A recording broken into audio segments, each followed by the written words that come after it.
Hello everyone. আজি আহিছো Nazira cricket field য'ত হৈ আছে 7th Assam premier league league ষ্টেজৰ আমাৰ এখন সেকেন্ডখন মেচ আমাৰ আছে নাজিৰা ক্ৰিকেট একাডেমীৰ লগত আমাৰ টিমটোৰ নাম হৈছে মেকিপুৰ সানৰাইজ ক্লাব গতিকে আজি খেলখন অনুষ্ঠিত হ'ব Nazira cricket academy versus Mekipur sunrise club মই মেকিপুৰ হৈ খেলিছো ফাৰ্ষ্ট এনসিএ টছ জিকি বেটিং কৰে এনসিএ হৈ কৌশিক ৰঞ্জনে হাইজ স্কোৰ কৰে আৰু 30 ওভাৰত 216 টাৰ্গেট দিয়ে আমাক আৰু কৌশিক ৰঞ্জন এজন আসাম খেলা প্লেয়াৰ হয়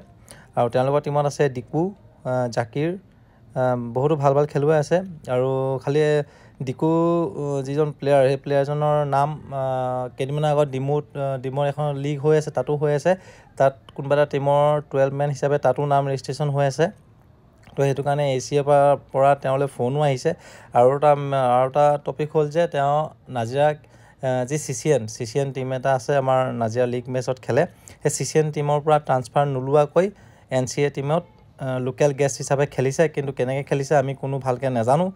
কাৰণ এই বস্তুটো আমাৰ মিটিঙত উত্থাপন হোৱা নাছিলে মিটিঙত এই টপিকটো উঠিছিলে কিন্তু এই টপিকটোৰ বিষয়ে একো ভালকৈ কোৱা নহল আৰু পাছত মিটিং নিদিয়াকৈ কিন্তু তেওঁলোকে ডকুমেন্টাৰী কৰি কেনেকৈ সেই প্লেয়াৰজন খেলিব দিলে আমি এতিয়ালৈকে স্পষ্ট হোৱা নাই হেতু কাৰণে অলপ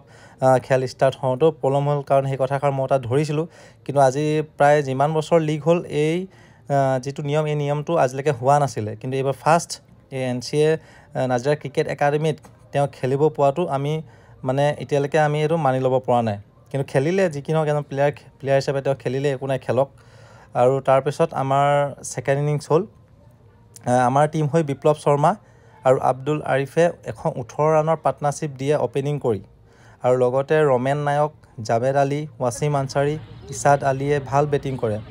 আৰু আমি 27 ওভাৰ 5টা বলত খেলখন জিকো আৰু আমি 216 ৰান চেজ কৰো আৰু যেটা এনসিএ নাজিৰা ক্ৰিকেট একাডেমীৰ হৈ এজন প্লেয়াৰে স্পাইক পিনিও বল দিছিলে তো মাজতে হেতু আমি কমপ্লেইন কৰা হ'ল সেই কমপ্লেইন কৰাৰ কাৰণে বলাৰজনে স্পাইকটো খুলি দিয়া হ'ল আৰু আমাৰ বিপ্লৱ শৰ্মাৰে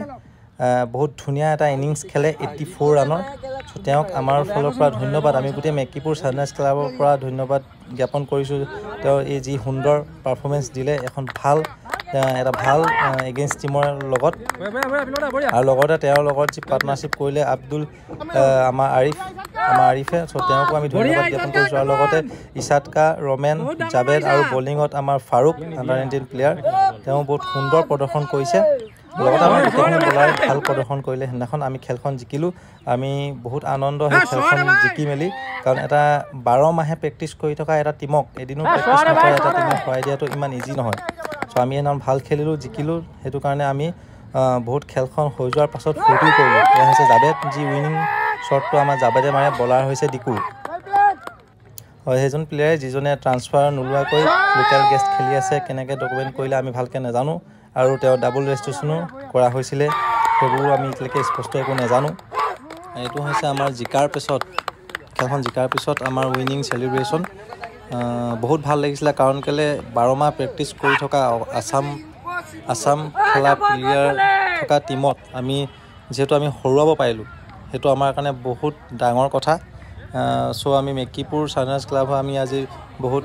গৌৰৱ অনুভৱ কৰিছো আৰু এয়া হৈছে ফাৰুক যি সুন্দৰ বোলিং প্ৰদৰ্শন কৰিলে আৰু লগতে এয়া হৈছে বিপ্লৱ শৰ্মা যি বেটিংত বহুত সুন্দৰ প্ৰদৰ্শন কৰি আমাৰ খেলখন জিকালে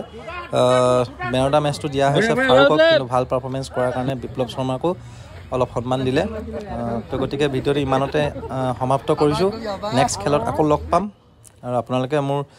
যি আহিবলগীয়া ভিডিঅ' সেই ভিডিঅ' মই আপোনালোকে চাই থাকিব সাবস্ক্ৰাইব কৰিব আৰু শ্বেয়াৰ কৰি দিব এই ভিডিঅ'টো যিমান পাৰে শ্বেয়াৰ কৰি দিয়ক ধন্যবাদ